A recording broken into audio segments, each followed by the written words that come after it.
এবং নারী শিক্ষার্থীদের পোশাক নিয়ে কুরুচিপূর্ণ বক্তব্য ও কটূক্তির মতো লজ্জাজনক ঘটনা ঘটেছে, তার এমন কুরুচিপূর্ণ বক্তব্যে বিশ্ববিদ্যালয়ের ক্যাম্পাসে নৈতিক অধঃপতন এবং বিচার বিরোধী ও স্বচ্ছ তদন্ত নিশ্চিত করে খুনিদের দ্রুত গ্রেফতার করতে হবে।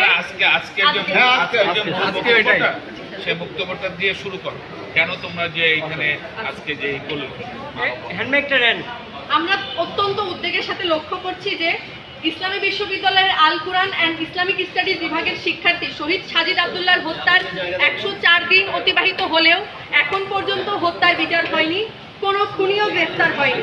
বিশ্ববিদ্যালয় প্রশাসনের দায়সারা মনোভাব এবং বিচার প্রক্রিয়ায় অনিশ্চয়তা শিক্ষার্থীদের মধ্যে গভীর ক্ষোভ ও হতাশার জন্ম দিয়েছে। আল কুরআন অ্যান্ড ইসলামিক স্টাডিজ বিভাগের বর্তমান সভাপতি অধ্যাপক ডক্টর নাসিরউদ্দিন মিঠি কর্তৃক সাজিদ আব্দুল্লাহকে কোথাকার কোন মৃতপোলা যাই হোক সে তো চলেই গেছে বলে হেয় প্রতিপন্ন করা এবং নারী শিক্ষার্থীদের পোশাক নিয়ে কুরুচিপূর্ণ বক্তব্য ও কটূক্তির মতো লজ্জাজনক ঘটনা ঘটেছে, তার এমন কুরুচিপূর্ণ বক্তব্যে বিশ্ববিদ্যালয়ের ক্যাম্পাসে নৈতিক অধঃপতন এবং বিচার বিরোধীহীনতার বহিঃপ্রকাশ ঘটেছে। এই ধরনের বক্তব্য শিক্ষকতার মহান পোশাকে প্রশ্নবিদ্ধ করেছে।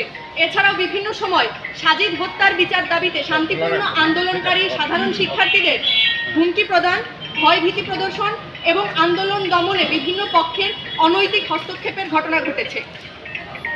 আমাদের জোরালো দাবি, শহীদ সাজিদ আব্দুল্লাহর হত্যার পূর্ণাঙ্গ ও স্বচ্ছ তদন্ত নিশ্চিত করে খুনিদের অতি দ্রুত গ্রেফতার করতে হবে। নিহত সাজিদকে হেয় প্রতিপন্ন করা এবং নারী শিক্ষার্থীদের পোশাক নিয়ে কটূক্তিকারী আল কুরআন অ্যান্ড ইসলামিক স্টাডিজ বিভাগের সভাপতি অধ্যাপক ডক্টর নাসিরউদ্দিন মিঠিকে নেটকারজনক ও যৌন হয়রানিমূলক বক্তব্য দেওয়ার অপরাধে তাকে বহিষ্কার করতে হবে। সাজিদ হত্যার বিচারের দাবিতে আন্দোলনরত শিক্ষার্থীদের প্রতি হুমকি ধামকি প্রদানকারীদের চিহ্নিত করে প্রশাসনিক ব্যবস্থা নিতে হবে এবং তাদের নিরাপত্তা নিশ্চিত করতে হবে। আগামী 72 ঘন্টার মধ্যে বিশ্ববিদ্যালয়ের শিক্ষার্থীদের ন্যায্য প্রতিবাদ ও আন্দোলনে বাধা প্রদানকারীদের উদ্দেশ্য ও প্রবৃত্তি যাচাইয়ের জন্য তদন্ত কমিটি গঠন করে দৃষ্টান্তমূলক ব্যবস্থা নিতে হবে। বিশ্ববিদ্যালয় ক্যাম্পাসে শিক্ষার্থীদের মত প্রকাশের অধিকার এবং আন্দোলনের সাংবিধানিক অধিকার সুরক্ষিত রাখতে হবে। কোনো মতেই কোনো আন্দোলনকারীর একাডেমিক ফলাফলের উপর বিরূপ প্রভাব যেন না পড়ে তা নিশ্চিত করতে হবে।